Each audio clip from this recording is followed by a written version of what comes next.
this one, and to what extent do you feel like you executed that? Well, we knew we couldn't give them pitches to hit. Really, couldn't have any mistake pitches because they had gotten us 2 times before. So just really, hammering down on location, staying away from barrels as much as possible. And they're going to find barrels they're going to hit because they're a good team. So, staying away, keeping the leadoff guy on base as much as possible, and just trying to keep momentum on our side as long as I could. Let's talk your catcher, Jose Trevino, sends you guys to extras. It's a key throw over to third to begin the 10th. What did you see from him, and how valuable is he out there? He's been great. I mean, he did it all today. I mean, as you said, and as everybody saw. But for the pitching staff, he's been great. He's been a veteran leader for us. I haven't really been around him and Steve-O together, but I'm sure that they're communicating. I'm sure that they're talking about it as well. So he's been a good presence in the clubhouse. Just treating everybody with respect, showing up every day, ready to play. You couldn't ask any more of him. One thing you look for from a guy like that is dependability and leadership. How does he show that in ways that we probably don't get to see?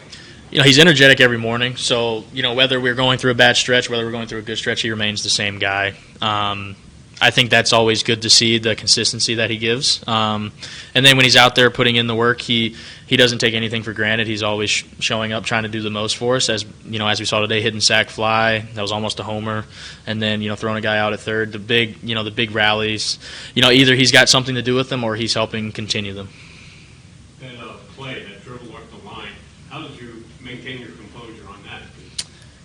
Well, I knew the runner was pretty fast, and I took a peek when I was running over and saw Steer was at the bag, so I said, well, it's either this or we hope it goes foul, and I said, well, we might as well just try our luck here.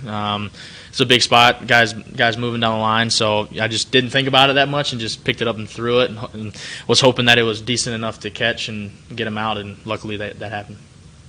In a game like this, going into a game like this, are you ever thinking what's at stake, the significance of what a win, a strong start would mean today?